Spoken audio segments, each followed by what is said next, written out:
We're going to go over now our week 2 lesson. We did a beginner and intermediate, and again we focused on sugar push.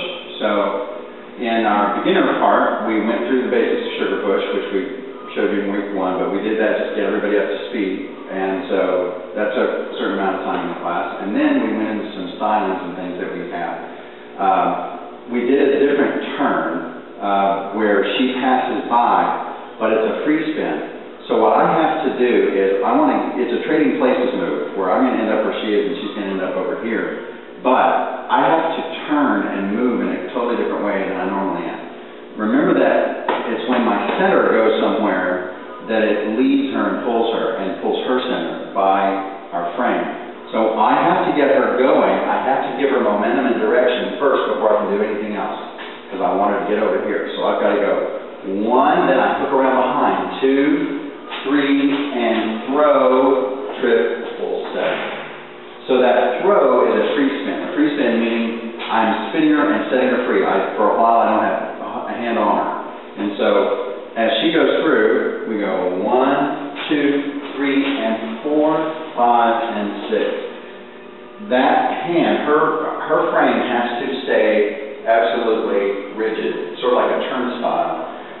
That way I can time it out and send her, because she doesn't know what's going to happen. So remember, ladies, you can't anticipate this stuff. If she were to turn herself, it would throw this off and it would ruin the move. So she has to wait to be turned. So guys, what I want to do is I want to think of leading from a position of strength, and that is, if I'm going to throw, kind of like a frisbee, if you're left-handed and you throw a frisbee, boom, you want to throw it like that. You throw it down toward the ground to make it sort of skip up. That's the way I'm throwing her hand. I'm throwing it down to the ground in this turn as I'm stepping on that foot. So I think that's what I'm doing. So I go 1, 2, 3, and here's the position of strength. 4, 5, 6. I'm 5 and 6. Okay. Let me try it from this angle. 1, 2, 3, and throw, 5 and 6. Okay, so that was the free spin turn. Then we talked about stylings. So, you want to talk about the lady styling first?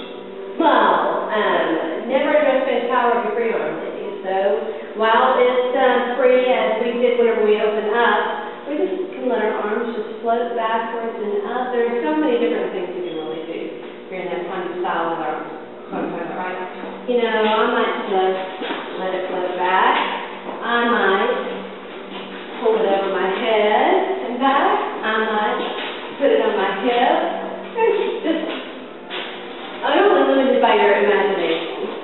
And I have nothing to do with this. This is all her choice, her thing. And what it provides me as the lead is something to watch. It shows me something about her personality. Whenever a woman does this sort of thing, it makes her look really elegant and smooth and feminine, and it's very appealing. It adds a lot of attraction to the dance. It also looks like we're doing a lot more than what we're doing. When I move my arm out, now it looks like I've gone this long way. Now it's like this big, huge move. So do it with the arm once and then no arm, just to show, but moving the same place. Yeah, here comes my arm. Open out, and then keep it down. And that's the same motion, same place. Only difference is on one, I turn my shoulder back and my arm go up. Just looks like a bigger move. Looks like I've done more. One thing is, when she opens up, she does not break her frame. Yes. You have I would not do that. Yeah. Once you feel a crease back here on the back side of your shoulder, you've broken your frame. You always want the crease to be here on the front side of your shoulder. So when she goes out, if she needs to open up, this is open, but this frame is still intact right here. Yeah. Okay. Not do that. Same thing, guys. If I'm doing any kind of styling or anything where I would open up, I would not open up this far. That's too far.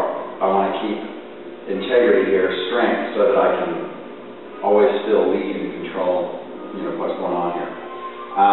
Okay, so now for the guys, what I did was I showed a couple of variations with the footwork. One is where I anchor back on the... Well, the hand then, you turn your hand off. Oh, that's right.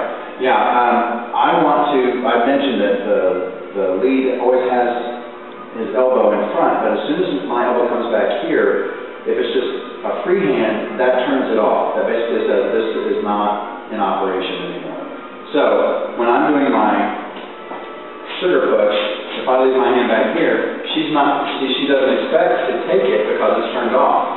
There's no reason why she would grab for it. But if I have it here, it's asking for, it's turned on because it's in front of my waist.